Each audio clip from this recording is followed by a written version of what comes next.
ഫാമിലിയുടെ താന്നിക്കൽ ഫാമിലിയുടെ ഒരു വലിയ പരിപാടിയാണ് നടക്കുന്നത്. അപ്പം വിനോദ് പാപ്പിക്കും നമ്മുടെ അപ്പച്ചനും വേണ്ടി സമർപ്പിക്കുന്ന ഒരു പാട്ടാണ്. എല്ലാവരും കൈയോടുകൂടി സ്വീകരിക്കുമെന്ന് പ്രതീക്ഷിക്കുന്നു. 1, 2, 3. പരുമലത്തെരുവിലെ പലിപ്പുര വീട്ടിൽ 18 തെങ്ങു വച്ചു. കണ്ണീർ കുടത്തിൽ കാരണവൻ മോഹങ്ങൾ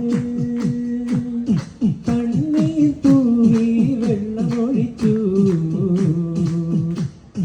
കണ്ണീർ തൂവി വെള്ളമൊഴിച്ചു.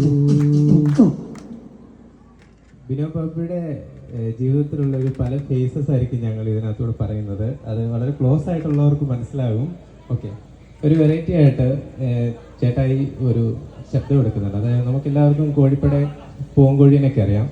അപ്പോൾ ഒരു കോഴിപ്പടയുടെ സൗണ്ട് എങ്ങനെയാണെന്ന് നോക്കാം.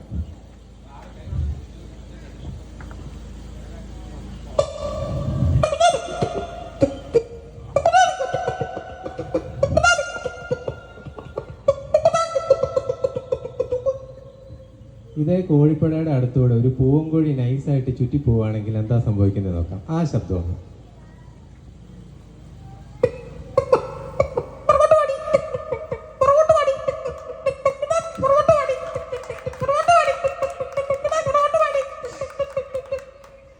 കുറച്ചു നേരം കഴിയുമ്പോൾ വീടിന്റെ പുറകിൽ നിന്നുള്ള ഒരു ശബ്ദം.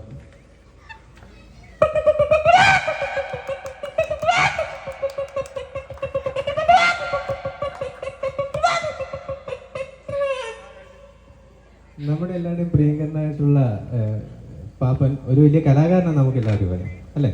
അദ്ദേഹത്തിൻ്റെ നാടകത്തിനെ പറ്റിയും കലാപരമായിട്ടുള്ള കാര്യങ്ങളെ പറ്റി എല്ലാവരും പറഞ്ഞു. അപ്പം വളരെ ഫേമസ് ആയിട്ടുള്ള സിനിമാ താരങ്ങൾ പലരും നമ്മുടെ പാപ്പൻ്റെ സുഹൃത്തുക്കളാണ്, അദ്ദേഹത്തിൻ്റെ കൂടെ പഠിച്ചവരാണ്. അങ്ങനെയുള്ള ഏതാനും സിനിമാ താരങ്ങളുടെ പാപ്പനെ പറ്റിയുള്ള അഭിപ്രായം എന്താ പറയുന്നത് നോക്കാം. ആദ്യമായിട്ട് പാപ്പൻ്റെ കൂടെ പഠിച്ച പ്രേം നസീർ. എൻ്റെ ആ പൊന്നു സുഹൃത്തുക്കളെ, ആ വർക്കിച്ചിനെ പറ്റി ചിന്തിക്കുമ്പോൾ എനിക്ക് ഞങ്ങളുടെ കുട്ടിക്കാലമാണ് ഓർമ്മ വരുന്നത്. പണ്ട് ആ സ്കൂളിൻ്റെ മതിൽ ചാടിപ്പോയതും അമ്മിണിക്കുട്ടിയെ കാണാനായിട്ട് ആ സ്കൂളിൻ്റെ അകത്തുകൂടെ ഓടി നടന്നതും. എന്നെ അതിശയിപ്പിച്ച ഒരു കാര്യം അതല്ല, എല്ലാ കള്ളത്തരങ്ങൾക്കും ആ കുറുപ്പ് മാഷ് അടിച്ചു പിടിച്ച ഈ വർക്കിച്ചൻ ആ പോയൊരു പോലീസുകാരനായി എന്നുള്ളതാണ്. ഏതായാലും എല്ലാ റിട്ടയർമെൻറ്റ് ആശംസകളും ഞാൻ തരുവാണ്. ആ പോട്ടെ.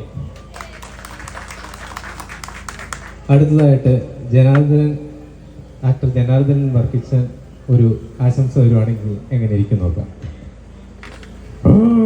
എൻ്റെ മുറ്റേ, എൻ്റെ വർക്കിച്ച, നീ റിട്ടയർ ആയണമെന്നൊന്നും കണ്ടാ പറയത്തില്ല കേട്ടോ. നിനക്ക് റിട്ടയർമെന്റ് പേടിയാണോ? What confusion, no confusion, but small changes. നമുക്കെല്ലാവർക്കും പ്രിയങ്കരനായ സോമൻ ചേട്ടൻ ലേലത്തിലുള്ളൊരു ഡയലോഗുണ്ട്. അപ്പം സോമൻ ചേട്ടൻ അത്തരത്തിലൊരു ഡയലോഗ് നമ്മുടെ വർക്കി സാറിനെ പറ്റി പറയുകയാണെങ്കിൽ എങ്ങനെ ഇരിക്കും നോക്കാം. നേരെ തിരുവേനി, വർക്കിച്ചൻ കോളേജിൽ പോയിട്ടില്ല. ഡാൻസും പാട്ടും നാടകവുമായിട്ട് നടന്ന വർക്കിച്ചൻ തല്ലുണ്ടാക്കി സ്റ്റേഷനിൽ കയറിയപ്പോൾ പള്ളിയും പട്ടക്കാരും ഒന്നുമല്ല ഇറക്കിക്കൊണ്ട് വന്നത്, ഒരു പാവം പോലീസുകാരനാണ്. അതിൻ്റെ ഓർമ്മയിലാ തിരുവേനി വർക്കിച്ചൻ പോലീസായത്. Yes, he is an outspoken. പിന്നെ വർക്കിച്ചൻ്റെ പോലീസ് ജീവിതത്തിൽ കൊച്ചിൻ ഖലീഫ വരികയാണെങ്കിൽ അദ്ദേഹത്തിനൊരു അനുഭവം പറയാനുണ്ട്. അതെങ്ങനെയാ നോക്കാം.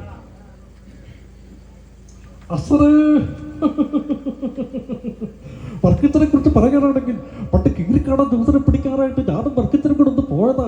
എന്റെ പൊട്ടെ, കിങ്ങിരിക്കാടൻ ന്യൂസിന്റെ ഒറ്റ വെട്ട് വർക്കിച്ചൻ ഒറ്റ കൈക്കാ തടഞ്ഞത്. 3-ന്റെ അന്ന് മെഡിക്കൽ കോളേജിൽ നിന്ന് ഞങ്ങൾ രണ്ടുപേരും ഒരുമിച്ച് പുറത്തോട്ട് വരുകയാണ് ചെയ്തത്.